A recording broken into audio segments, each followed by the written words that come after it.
Kasama natin ngayon si Coach Piao Pedaliaga ng Philippine Netball Team si Club, who just happens to won the bronze medal at the recent Southeast Asian Games dyan po sa Thailand. And of course, nandito tayo upang ma-witness natin yung tryouts para naman sa 2026 tournament sa ating national squad. Coach Piao, welcome to Sports Corner and Happy New Year and congratulations!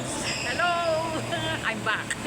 We're so definitely back with a bronze medal na may uuwi. And of course, isang malaking karangalan nito para sa ating team to end the year. So, unahin natin yung SEA Games assessment natin. So, SEA Games experience na rin as a coach, of course, guiding the players towards the bronze medal na napalalunan natin. Even though, nasa club, hindi tayo nakauwi ng ginto. Pero for sure, yung bronze medal, dagdag boost na ito para sa ating national squad.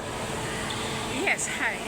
Actually, the bronze medal, yan talaga yung una namin ini-aim. Well, syempre gusto natin mag-gold. But siguro dahan-dahan makukuha natin maybe next SEA Games or 2 SEA Games from now, nandun na tayo sa gold. Yan yung ini-aim namin talaga makuha. Coach Piao, as we all observe natin, yung ating national squad natin, malaking siguro yung improvements nila compared dun sa mga previous SEA Games editions na rin. And it so happens, nanalo tayo ng bronze medal doon. So, ano yung pinaka-challenging part ng inyong pagiging coach and ano yung mga improvements na natutunan ng mga players na rin upang pagdating sa 2026, magpapalakas pa sila? Actually, after the pandemic, the admin, the coaching staff decided na mag-recruit kami ulit ng bagong players. And this happened like 2022. And what the plan was, the long-term goal will be the 2025 SEA Games, which I think yan yung na-achieve namin in 3 years preparation. Well, actually kasi mahirap din talaga i-prepare itong netball. Well, basically, this is a new sport sa atin. This is our 4th SEA Games. Winning the bronze, I think, is a big achievement for us. At of course, looking at the bronze medal finish, talaga naman yung ating squad ay very confident na may tatawid nila ang 2026 season. Lalo na, ang dami tayong mga tournaments na nakalinya para sa ating team. So back to zero muna ang ating team. So, kayo provide us an overview nitong tryouts natin na sinasagawa po kanina. Well, actually, the tryout is to boost the lineup. Kasi as you can see, medyo yung team natin last SEA Games is medyo ano na yung age ng ibang players natin. Actually, that's the main reason why we had the tryout para mag-boost yung lineup natin with younger players and maturuan namin sila na mas maaga how to play netball. At looking at the lineup, kasi meron tayo mga na-retain from the SEA Games pool, tapos may mga bagong dadagdag. Mostly mga young players ang target natin for this roster na mga na-experience sa basketball and any kind of ball sports na rin. For sure, makakahanap tayo ng mga may potential na may papadala natin sa iba't ibang mga competitions come 2026. Yes, that's right. Yan kasi yung talagang goal ninyo sa inyong mga coaches. So, i-assess nyo rin ba yung mga performances ng ating mga players na rin? Yes, of course. Throughout the tryouts? Lahat yan. Yung for the old players, we'll assess yung performance sila from the SEA Games and the previous years.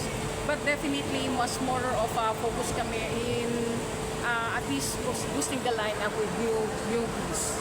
Okay. Para yung transition namin kasi ang hirap magturo ko ng bago eh. Unlike pag ibang sports na madali lang. Sa amin kasi back to basic kami now. So after the SEA Games, diretso training. Pero actually, depende na lang kasi may resulta pa ng kung sino ang ilalagay, kung sino mananatili, kung sino ang malalaglag, wag naman sana. Sa training pool for 2026, that will be a few weeks from now, and then diretso na kayo ulit sa training proper.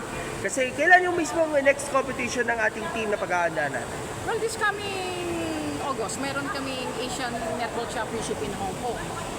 Then after that, will be next year, yun na nga, yung sa SEA Games na ulit.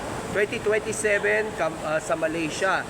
And of course, that will be a great challenge para sa ating team na ipapadala to continuity para at least magkaroon tayo ng medal hopes natin sa mga future SEA Games natin. And definitely with the new additions, especially yung mga batang players natin, siguro magpapalakas tayo at kaya nating i-beat yung mga powerhouse nating countries like Thailand and Singapore and the rest of our rivals muna before we head into the other level. Yan kasi ang ambitions ng inyo, of course, with the help of and support our leadership through its president, Dr. Charlie O.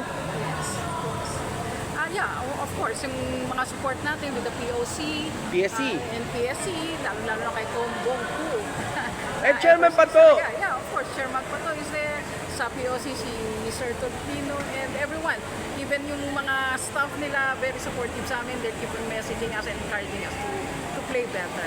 Alright, so sa mga gustong umabol, pero this time around, mga kabataan naman, age 20 below, meron pa kayong isa pang tryouts this coming Saturday. I won't be here. Observahan ko muna yung senior tryouts na rin. Pero sa youth, meron tayong isa pang tryouts na rin for the upcoming tournament sa Australia. So, can you provide us some glimpse natin ng ating tryouts naman sa youth division Yeah, this team? coming Saturday, meron kaming tryout for youth, 20 under. And we're hoping na makasama tayo doon sa Korea this coming June. Hopefully, next year for the Asian Youth, meron din po. Then yung i-host natin sa 2028 na youth na tayo ang mag-host. And lastly, by 21, makakatanggap na po kayo kahit kaunti ng inyong cash incentives. Pupunta pa kayo ng Malacanang para at least mabigyan kayo ng mga incentives natin. Kaya nga, madilim lang tayo, lilipat tayo ng pwesto. Tatanggap ng team and the rest of Team Pilipinas ng ating team ng cash incentives. Kami po Malacanang, PSC. So, dagdag inspiration na rin at boost para sa ating mga players na rin. Yes, una-una syempre, magti-thank you kami sa president natin for supporting the athletes. Oo, at mahalaga talaga, of course, yung suporta natin ng PSC mismo sa lahat ng mga emerging sports na rin, especially netball, upang, of course, makatuklas pan lalo ng mga marami pa mga players. And of course, we at Sports Corner will be heavily promoted yung ating mga iba't ibang mga sports, lalo na yung mga papasibol pa lang. Coach Biao, may mga gusto kayo pasalamatan sa iyong pagkapanalo ng bronze medal ng Siklap. Naku, ang dami, sobrang dami. No? Bagitin mo At sila lahat! Naku, ang hirap yan. Siyempre, una-una ikaw, Sir Gab, for always being there with us. At syempre, nung nagkasama tayo nung sendo, pinicturean ko ang buong team. Yes, of course. At lagi ka naman nandyan, even messaging us and everything. No? Even sa write-up nandyan po kayo. Even yung other, ano natin, sa mga sports Media. director natin yan, sports media is there. Hindi ko na kayo babanggitin kasi baka may magtampo eh. Baka But may syempre, mayanggit. Unang-una, the Netball Federation headed by our Dr. Charlie Ho. Then POC, PSC, kay Sir Pato, and syempre nga, sabi ko sa inyo, kay Coach Bong, Sir, Ma'am Bong Tu, sorry. Yung mga And sponsors. syempre, lahat ng family namin nandyan, and sponsors, nandyan lahat yan. Mga managers namin na, they help in little way they can. Eurotex, thank you for providing us support. I mean, talagang nakakatulong sila sa atin dito. And sino pa ba? Lahat. Basta everybody. Basta marami sila, hindi natin... Ang dami, even our friends who went there to Bangkok just to cheer us on. Ang dami pumunta just to cheer us on. And thank Oh. you sa inyong lahat. Alam mo, yung Filipino community dyan, pag sa ibang bansa, lagi nag-cheer sa ating mga teams.